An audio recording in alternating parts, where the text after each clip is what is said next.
앞에서 오신 영상은 온라인 셀 모임을 하는 영상입니다. 굉장히 은혜로운 영상이네요. 여러분 각 셀에서 너무나 수고가 많으십니다. 쉽지는 않지만 애쓰시는 여러분께 진심으로 감사드립니다. 무엇이든 상관없습니다. 카톡 메시지건 그룹콜이건 화상 채팅이건 우리가 이 어려운 기간 동안 할 수 있는 대로 최선을 다하여서 셀로 모이기에 힘쓰게 간절히 소원하고 소망합니다. 각 셀마다 하나님의 넘치는 은혜와 사랑이 부어질 줄로 믿습니다. 우리 이 시간 그 마음을 담아 함께 하나님을 찬양하시겠습니다. 박수하면서 즐겁게 찬양합니다. 예수 십자가에 흘린 예수 십자가에 흘린 피로써 그대는 씻기어 있는가. 더러운 죄 희게 하는 능력을 그대는 참으지 않은가. 예수의 보혈로 그대는 씻기어 있는가.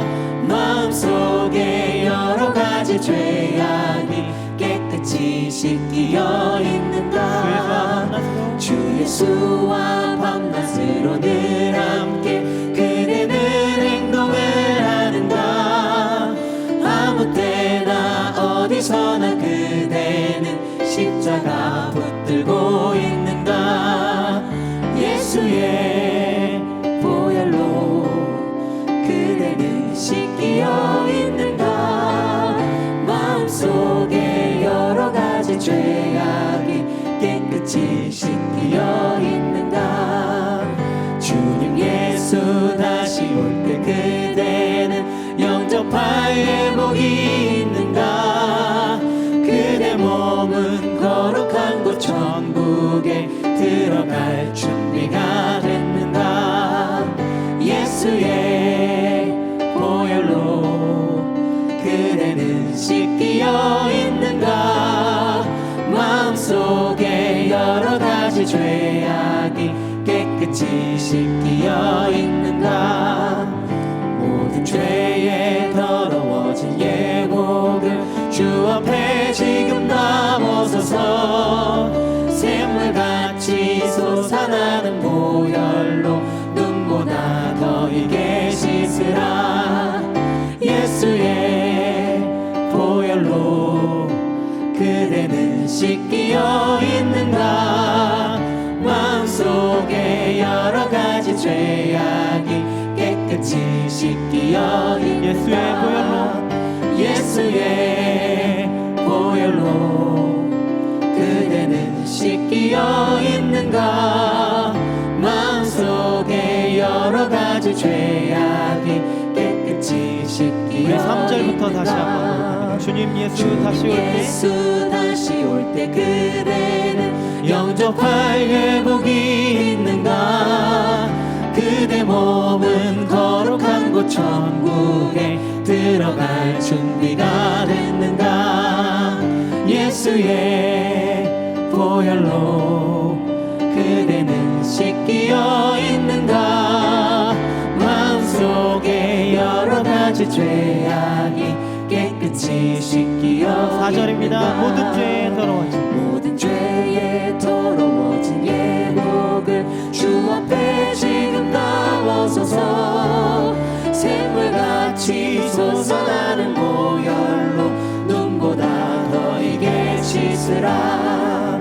예수의 보혈로 그대는 씻기어 있는가.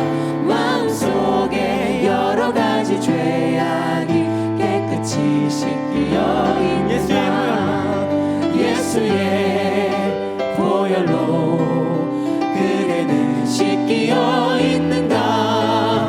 마음속에 여러 가지 죄악이 깨끗이 씻기어 있는가. 예수의 보혈로 그대는 씻기어 있는가. 마음속에 여러 가지 죄악이 깨끗이 씻기어 있는가.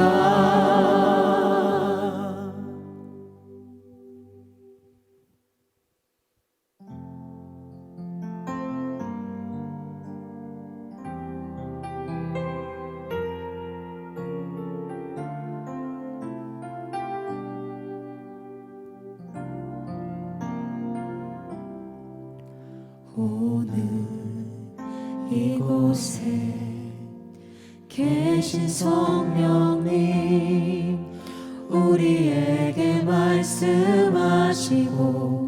우릴 가르치소서. 다시 우리 맘 열어주시고 주의 빛으로 밝혀 우릴 인도하소서. 오늘 이곳에 계신 성령님 우리에게 말씀하시고 우릴 가르치소서. 다시 우리 맘 열어주시고 주의 빛으로 밝혀 우릴 인도하소서. 주님보다 앞서지 않고 겸손하게 주님의 말씀 기다리니 주님 손에 우리 드립니다. 사랑으로 인도하소서.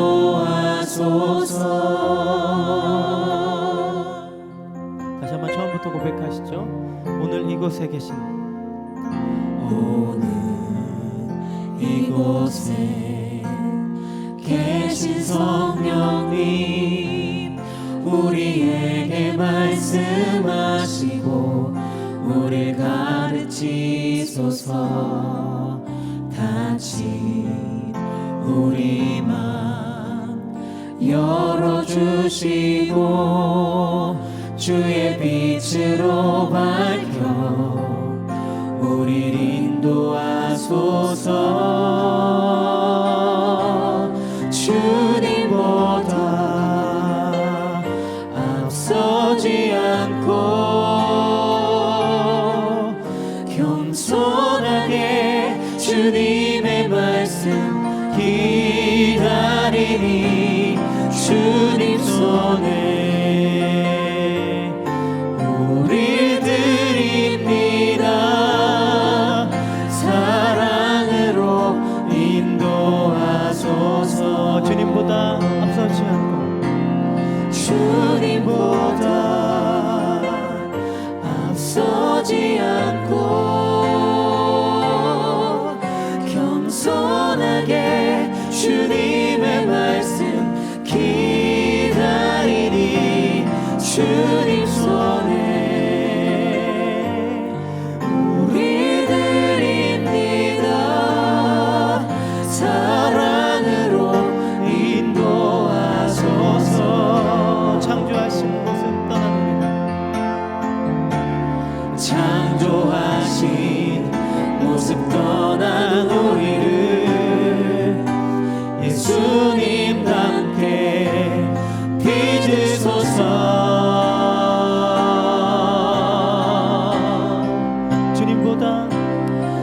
주님보다 앞서지 않고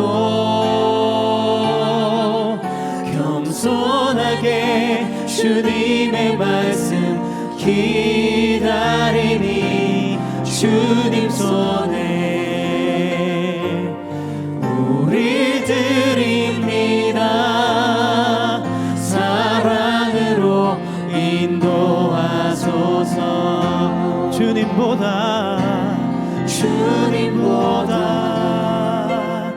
앞서지 않고 겸손하게 주님의 말씀 기다리니 주님 손에 우리 드립니다. 사랑으로 인도하소서. 사랑으로 인도하소서.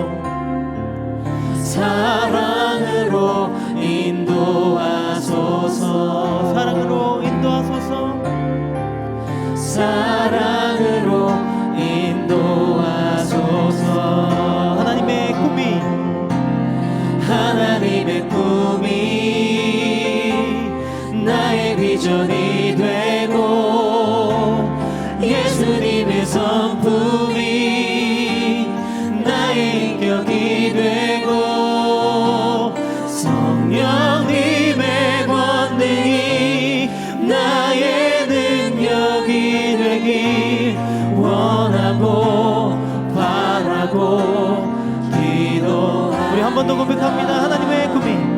하나님의 꿈이 나의 비전이 되고 예수님의 성품이 나의 인격이 되고 성령님의 권능이 나의 능력이 되길 원하고 바라고 기도합니다. 이 세상을 살아가는 동안에 이 세상을 살아가는 동안에 나의 힘을 의지할 수 없으니 기도하고 낙심하지 말 것을 주께서 참 소망이 되시니. 주의 길을 걸어가는 동안 주의 길을 걸어가는 동안에 세상의 것 의지할 수 없으니 감사하고 낙심하지 말 것을 주께서 참 기쁨이 되시리라. 하나님의 꿈이 나의 비전이 되고 예수님의 성품이 나의 인격이 되고 성령님의 권능이 나의 능력이 되길 원하고 바라고 기도합니다. 하나님의 꿈이 나의 비전이 되고 예수님의 성품이 나의 인격이 되고 성령님의 권능이 나의 능력이 되길 원하고 바라고. 다시 한번 우리의 전심을 다해 고백합니다. 하나님의 꿈이 나의 비전이 되고 예수님의 성품이 나의 인격이 되고 성령님의 권능이 나의 능력이 되길 원하고 바라고 기도합니다. 원하고 바라고 기도합니다.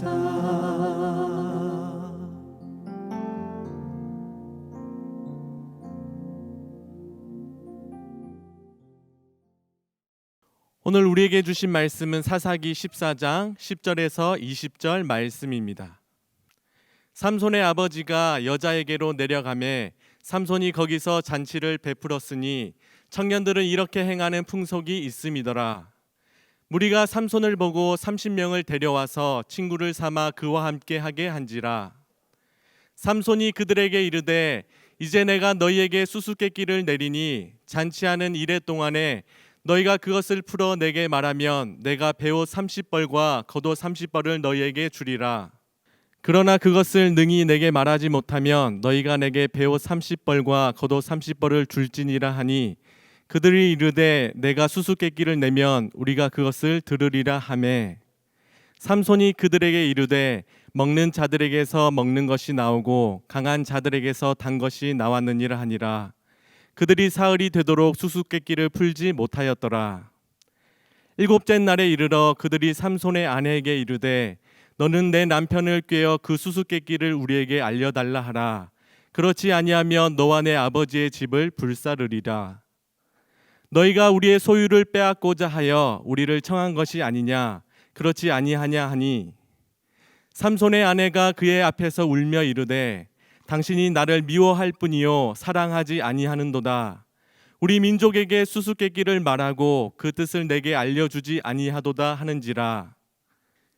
삼손이 그에게 이르되 보라 내가 그것을 나의 부모에게도 알려주지 아니하였거든 어찌 그대에게 알게 하리요 하였으나 7일 동안에 그들이 잔치할 때 그의 아내가 그 앞에서 울며 그에게 강요함으로 일곱째 날에는 그가 그의 아내에게 수수께끼를 알려주매 그의 아내가 그것을 자기 백성들에게 알려주었더라.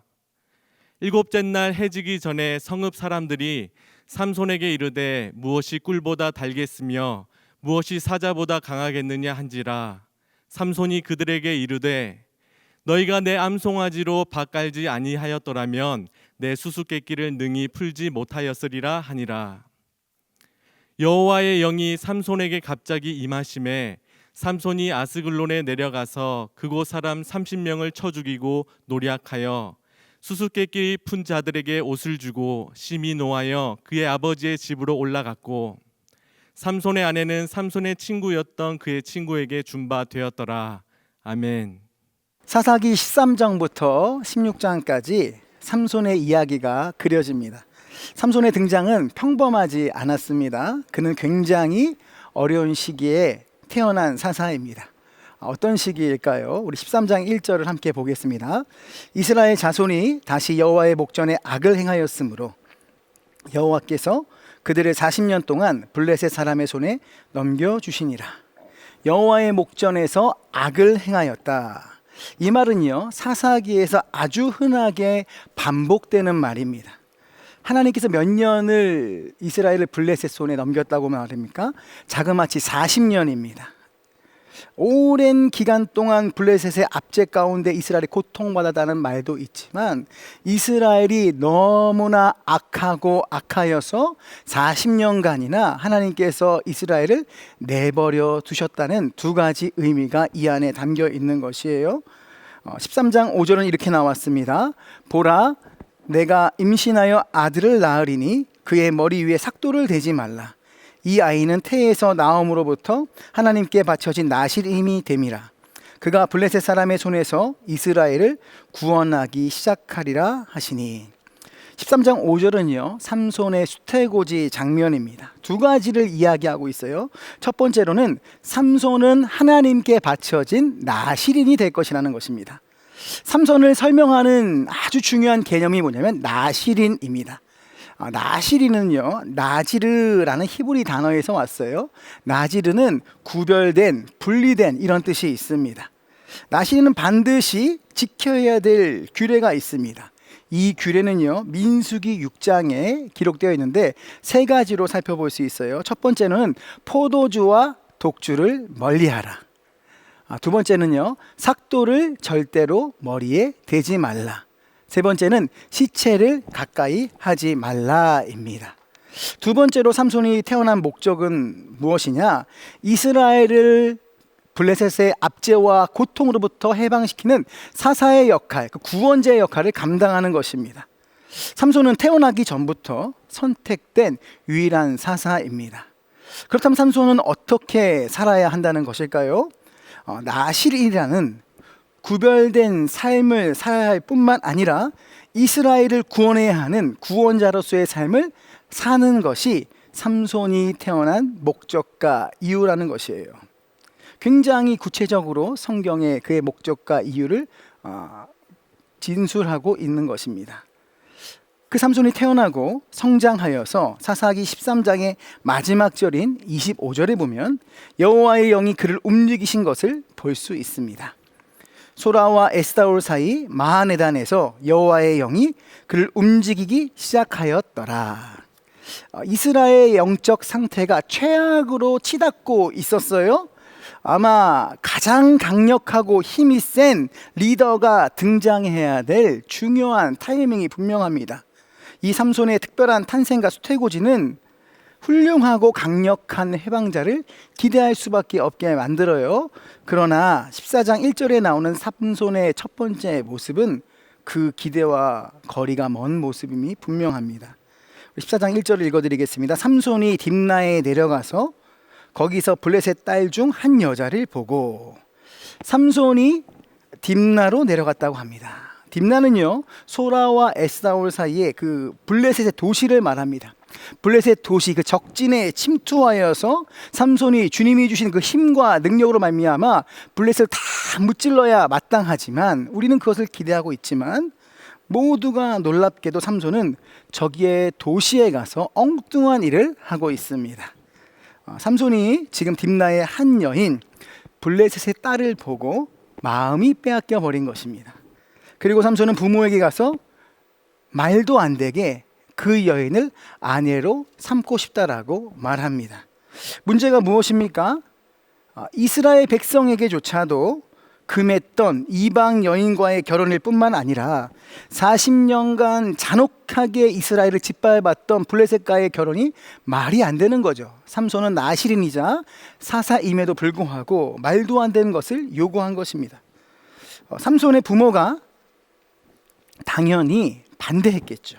그러자 14장 3절을 보면요, 삼손이 아비에게 이르되 내가 그 여자를 좋아하오니 나를 위하여 그 여자를 데려오소서라고 말합니다.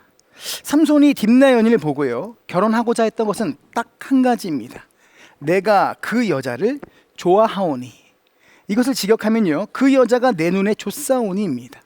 7절에도요, 그 여자가 삼손의 눈에 들었다라고 설명하고 있어요. 같은 이야기죠. 내 눈에 좋다, 내 뜻대로 한다, 내 소견에 옳은 대로 한다. 이 표현은요, 사사기 17장과 21장에 나오는 사사시대의 시대 정신을 정말 우리에게 보여주고 있는 것이에요. 너무나 유명한 구절입니다. 그때는 이스라엘에 왕이 없으므로 사람마다 자기 소견에 옳은 대로 행하였더라. 무슨 말이에요? 성경은요, 삼손이 사사시대에 타락한 이스라엘 백성과 별반 다름이 없음을 보여주고 있는 것입니다. 삼손은 지금 나실인 구원자가 아닌 이스라엘의 현재 영적 상태를 적나라하게 보여주는 상징적인 인물이 된 것이에요. 이후에 삼손의 부모가 상견례를 하려고 딥나로 내려가는 길이었습니다. 잠시 삼손이 부모와 떨어져 포도원에 이르게 돼요. 왜 갔는지 성경에 자세하게 기록되진 않았지만 굉장히 불안한 장면이죠. 왜요? 나실이는 포도와 관련된 그 어떤 것도 하면 안 되는데 포도들이 가득한 포도원에 들어간 삼손의 모습입니다. 여기서 좀 당황스럽지만 삼손 앞에 떡하고 젊은 사자가 등장합니다. 여기서 젊은 사자는요, 어린 사자가 아니라 젊고 힘이 있는 현재 왕에게 도전할 만한 가장 강력한 힘을 가진 사자를 말합니다. 이때 여호와의 영이 임하여, 삼손에게 여호와의 영이 임하여 사자를 염소 새끼 찢듯 찢어 죽였다라고 성경은 기록하고 있습니다. 우리는 이 장면을 보면서 역시 삼손 힘이 굉장히 세구나, 역시 삼손하면 힘이지, 이렇게 볼 것이 아니라는 거예요. 성경의 시각은요, 아니라는 겁니다. 가서는 안 되는 포도원에 들어갔을 뿐만 아니라 시체에 손을 대어서 안 되는 그 삼손이 시체를 만들었다는 것이에요. 나실인의 규례를 어겼다는 것입니다. 이후에 볼일을 다 마치고 그가 다시 돌아오게 되었을 때 삼손이 다시 사자의 시체를 보았습니다. 근데 그 말라 비틀어진 그 시체 안에 무엇이 있었냐면 꿀이 있었다는 것이에요.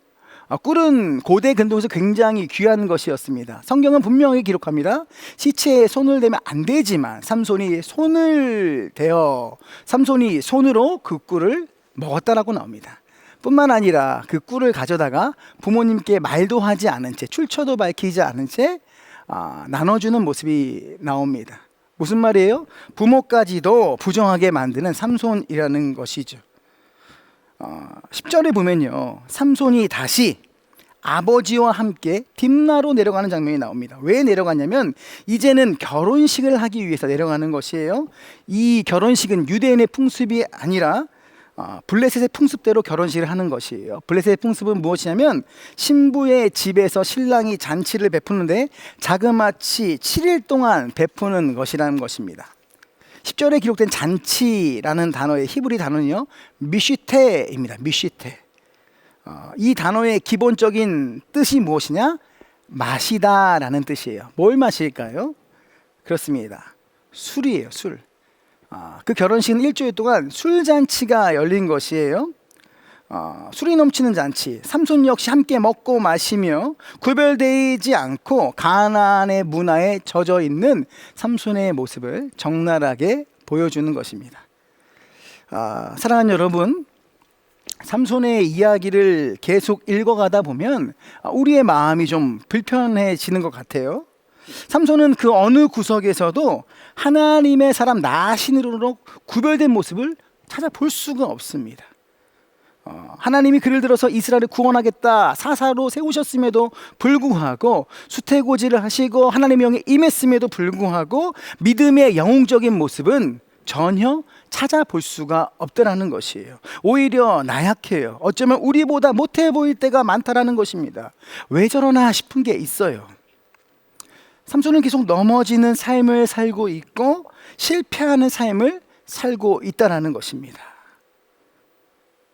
성경이 삼손을 높게 영웅시하지 않고 오히려 그런 부르심을 받았음에도 불구하고 철저하게 무너지고 있는 모습을 가감없이 담담하게 보여주는 성경 저자의 의도를 우리가 알 필요가 있습니다.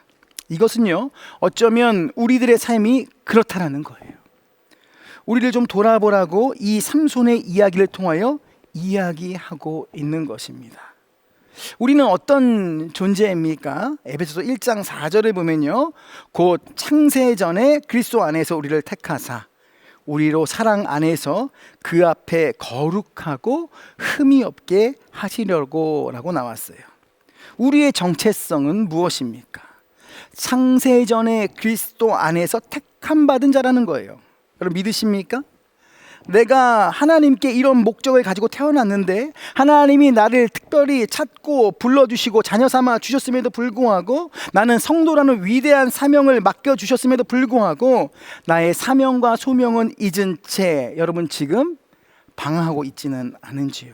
어쩌면 코로나19로 인하여서 내 신앙의 민낯이 낱낱이 드러나고 무너져 있는 나 때문에 괴로워하고 있지는 않은지 한번 살펴봤으면 좋겠습니다. 예수 안에 거듭난 성도들은 삼손처럼 4번 영이 임하는 정도가 아니라는 것입니다. 주님은 우리를 성전 삼아 주셨죠. 성령께서 영원히 우리 안에 내주하고 계시는 것이에요. 그 성령께서 끊임없이 우리에게 부어주시고 말할 수 없는 탄식으로 지금도 우리를 위해서 간구하시는 줄 믿으시길 예수님이 축복합니다. 그가 우리를 도우시고 인도하시고 위로하고 우리의 인생에 열매 맺게 해주신다는 것이에요. 저는 신약의 성도들, 오늘날 저와 여러분이 삼손보다도 더 부요하고 풍성한 것들을 누리고 있다라고 저는 믿습니다. 그러나 혹시 우리의 삶이 삼손처럼 자기 눈에 좋은 대로 살고 있지는 않으신지요? 원래는 안 그랬었는데 전 세계를 강타한 이 코로나19의 이런 상황 때문에 이 기간 내 신앙도 강타당하여서 나의 민낯이 낱낱이 드러나지는 않으셨는지요? 내 눈에 좋은 대로 세상과 별반 구별됨 없이 내 뜻대로 살지는 않으신지요? 한번 생각해 봤으면 좋겠어요. 다시 본문으로 돌아가서 11절을 보니 잔치에 무리가 삼손을 보고 30명을 데리고 왔다라고 이야기합니다. 보통 그 고대 근동의 결혼식에는 신랑의 친구들이 잔치의 들러리 역할을 하곤 합니다. 그런데 이 30명은요 블레셋 남자 청년들인데 삼손이 데리고 온 것이 아니라는 거예요. 무리가 삼손을 보고 데리고 왔다라고 이야기합니다. 큰숨 맑은 샘의 이해를 돕는 글에도 나왔지만 70인역의 번역을 보면요, 이렇게 번역되고 있어요.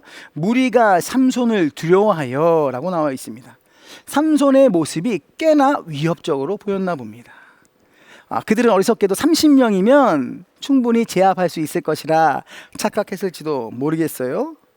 이후에 우리가 잘 아는 것처럼 이 청년들에게 삼손이 수수께끼를 냅니다.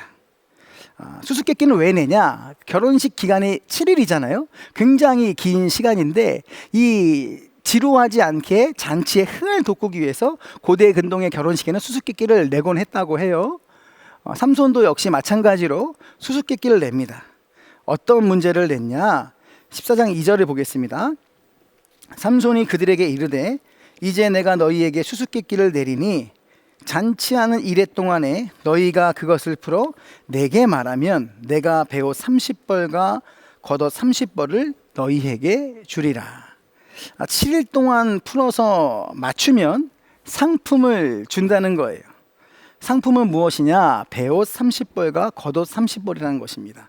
오늘날로 말하면 굉장히 비싸고 좋은 옷이에요. 겉옷은 특히 특별한 잔치 때나 입는 연미복, 예복 같은 것입니다. 한 사람도 하나가 있을까 말까 하는 것이죠. 베옷은 무엇이냐? 외출복으로 입거나 잠잘 때 덮을 수 있는 긴 옷을 말해요. 하여튼 굉장히 귀한 것을 상품으로 걸었어요. 문제가 무엇입니까? 14절입니다. 삼손이 그들에게 이르되 먹는 자에게서 먹는 것이 나오고 강한 자에게서 단 것이 나왔느니라 하니라.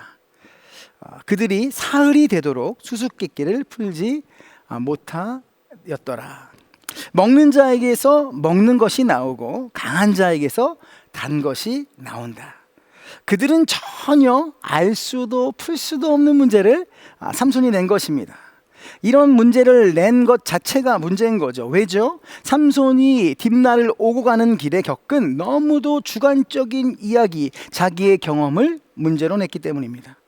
삼손은 애시당초 상품을 주거나 분위기를 띄우려는 생각이 아니라 그 30명을 골탕 먹이기 위해서 이 수수께끼를 낸 것 같습니다. 15절에 보면요, 블레셋 사람들이 수수께끼를 풀지 못하자 화를 내면서 삼손의 아내를 찾아갑니다. 삼손의 아내에게 찾아가서 뭐라고 했냐면 내 남편에게 가서 그 정답을 알아와라. 알아오지 않으면 너와 내 아버지의 집을 불사를 것이다 라고 이야기합니다. 블레셋은 굉장히 잔인한 민족이었죠. 충분히 그러고도 남을 자들입니다. 내기에 지지 않기 위하여서 결혼식의 주인공인 신부를 죽이겠다고 덤빈 것이죠. 삼손의 아내는 이 행복한 결혼식의 졸지에 죽게 생긴 것입니다. 가족이 몰살당하게 생긴 것이에요. 그래서 삼손에게 답을 알려달라고 이야기합니다. 울면서 강요했다라고 성경에 기록되어 있어요. 여기서 강요했다라고 번역된 원어의 뜻이 무엇이냐면 억누르다, 억압하다라는 의미가 있어서 알려주지 않고는 못 빼기게 삼손이 몰아붙였다는 것입니다. 신부는요, 자기 동족의 잔인함을 너무나 잘 알고 있는 사람이었어요. 그래서 막 사랑하는 마음으로 막 애교를 부리면서 알려달라 이것이 아니라 정말 목숨을 걸고 처절하게 알려달라고 강압했다는 것이죠. 드디어 부모에게도 알려주지 않았던 이 수수께끼의 비밀을 결국 아내에게 이야기합니다. 이 여인은요, 그 답을 그 청년들에게 알리고 청년들은 당당하게 삼손에게 정답을 맞추게 되는 것이에요. 무슨 말이에요? 자기가 모든 것을 쏟아부은 이 여인, 나시린의 규례도 어기고 사사로서의 그런 가치도 상실한 채 이 여인에게 올인했지만 삼손은 결국 배신을 당하게 된 것이죠. 얼마나 허망합니까? 그러니 삼손의 마음은 화가 치밀어 올랐을 것이에요. 그래서 어떠한 사건이 일어나죠? 19절에 보면요, 여호와의 영이 삼손에게 갑자기 임하심에 삼손이 아스글론으로 내려갔다고 합니다. 아스글론은 딥나에서 한 40km 떨어진 곳입니다. 지중 해안 지역에 있는 지역이에요. 블레셋의 그 외진 지역이긴 하지만 무역이 활발하기 때문에 부유한 도시였다라고 성경은 기록하고 있어요. 즉 사람들이 배옷과 겉옷이 풍부하다는 뜻이지요. 삼손은 그들을 노략의 대상으로 바라본 것입니다. 아스글론에 있는 나름 돈 많은 30명을 쳐 죽인 것이에요. 그들이 가지고 있는 배옷과 겉옷 30벌을 노략해서 내기한 청년 30명에게 갚아주게 됩니다. 마지막으로 20절을 보면요, 너무나 황당하게 삼손은 화가 나서 다시 아버지의 집으로 돌아가게 되고, 삼손의 장인은 자신의 딸을 삼손이 아닌 그 30명의 그 블레셋 청년에게 주게 됩니다. 많이 황당한 결론이죠. 오늘 본문이요, 삼손이라는 인물을 통하여 우리에게 말하고 싶은 것은 과연 무엇일까요? 하나님은 분명히 삼손이라는 인물을 이 땅에 태어나게 하셔서 이스라엘 백성들을 블레셋에서 구원하는 것이 목적이었어요. 하지만 삼손은 계속해서 비전과 꿈과 소명에서 엇나가고 자기 멋대로 실수와 연약함으로 넘어지는 것을 우리는 계속 살펴보았습니다. 도대체 왜 이러나 싶지요. 그의 삶이 참으로 놀랍지 않습니까? 그러나 정말 놀라운 것은 무엇이냐? 그럼에도 불구하고 하나님은 삼손을 이끌어 가신다는 것이에요. 하나님은 삼손을 포기하지 않는다는 것입니다. 히브리서 11장은 믿음장으로 유명해요. 믿음의 명예의 전당과도 같은 것이 바로 히브리서 11장입니다. 그곳에 삼손을 이렇게 소개하고 있어요. 우리 11장 32절부터 34절까지를 보겠습니다. 내가 무슨 말을 더하리요? 기드온과 바락, 삼손, 입다, 다윗 및 사무엘과 선지자들의 일을 말하려면 내게 시간이 부족하리로다. 그들은 믿음으로 나라들을 이기기도 하며 의를 행하기도 하며 약속을 받기도 하며 사자들의 입을 막기도 하며 불의 세력을 멸하기도 하며 칼날을 피하기도 하며 연약한 가운데서 강하게 되기도 하며 전쟁에 용감하게 되어 이방 사람들의 진을 물리치기도 하며 라고 나왔어요. 이 믿음의 선진들과 삼손이 함께 쓰여진 것이에요.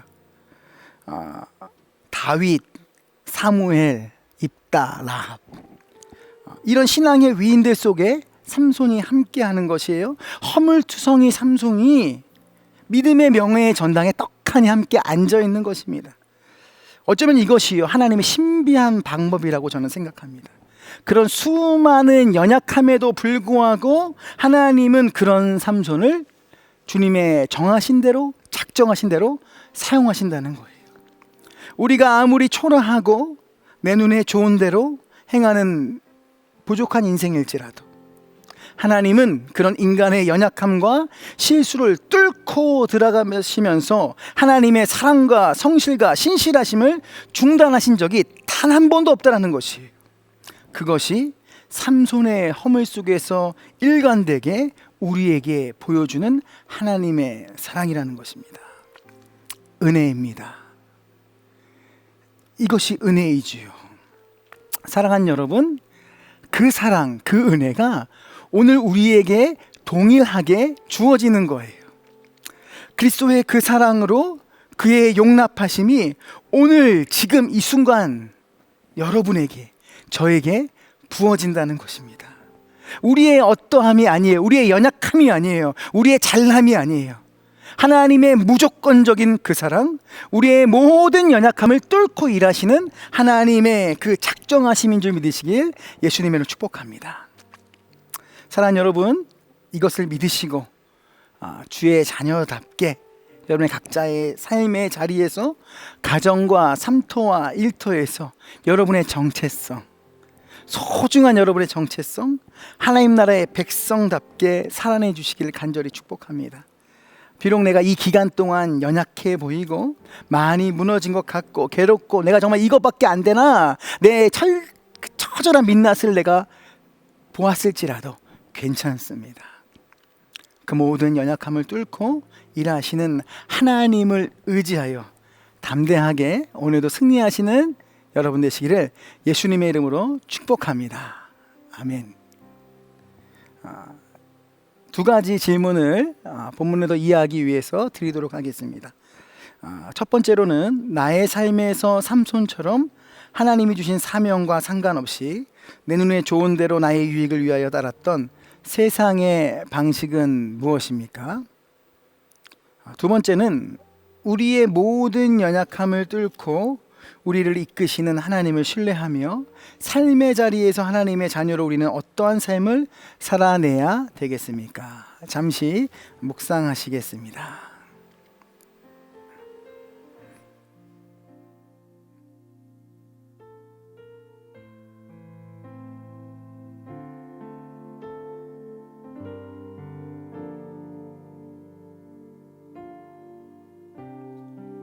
우리 시간 그 마음을 다해 함께 찬양하기 원합니다. 이 세상을 살아가는 동안에 이 세상을 살아가는 동안에 나의 힘을 의지할 수 없으니 기도하고 낙심하지 말 것은 주께서 참 소망이 되심이라. 주의 길을 걸어가는 동안에 주의 길을 걸어가는 동안에 세상의 것 의지할 수 없으니 감사하고 낙심하지 말 것은 주께서 참 기쁨이 되심이라. 하나님의 꿈이 나의 비전이 되고 예수님의 성품이 나의 인격이 되고 성령님의 권능이 나의 능력이 되길 원하고 바라고 기도합니다. 우리 간절한 소망으로 하나님의 꿈이 나의 비전이 되고 예수님의 성품이 나의 인격이 되고 성령님의 권능이 나의 능력이 되길 원하고 바라고 기도합니다. 이제 함께 기도하기 원합니다. 각자의 자리에서 함께 기도하기 원합니다. 세상의 시대 정신과 별로 구별되지 않는 나를 불쌍히 여겨 주시옵소서. 초라한 내 모습에 실망하고 낙심하지 않고 그 하나님의 신실하심, 우리의 모든 연약함을 뚫고 일하신 하나님의 능력을 의지하여 이 어려움 이겨내고 승리하는 우리 모두가 되게 하여 주시옵소서. 함께 기도하시겠습니다. 기도합니다. 하나님, 우리는 너무 연약하고 나약하고 부족하지만 전능하신 하나님이 일하실 줄로 믿습니다. 우리 모든 연약함을 뚫고 일하시는 하나님의 놀라운 능력과 은혜, 이 어려움 가운데 우리가 낱낱이 민낯이 드물고 부족한 모습으로 있지만 하나님 다시 한번 하나님 앞에 붙들린 바 되어서 하나님의 신실하심을 믿고 의지해 하나님만 바라보므로 승리하는 우리가 되게 하여 주시옵소서. 주님을 불쌍히 여겨주시고 하나님의 은혜를 부어주시고 말씀대로 살아가고 살아내는 우리가 되게 하시고 거룩하지 못한 구별되지 않는 모든 것들을 끊어버리게 하여 주시고 하나님의 능력과 은혜 안에서 자유함을 얻고 누리는 우리 모두가 될 수 있도록 오직 십자가의 그 용납하시는 그 사랑만 의지하는 우리가 될 수 있도록 도우시고 인도하여 주시옵소서.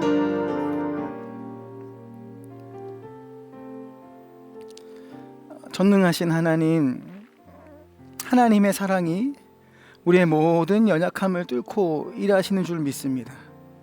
우리의 모든 연약함과 더러움과 추함이 세상과 절대로 구별되지 않는 하나님의 자녀로서의 삶이 너무나 부끄럽고 괴롭지만 나를 바라보지 않고 그럼에도 불구하고 나를 사랑하시는 전능하신 하나님만 바랍니다. 주님, 우리를 불쌍히 여겨 주시옵소서.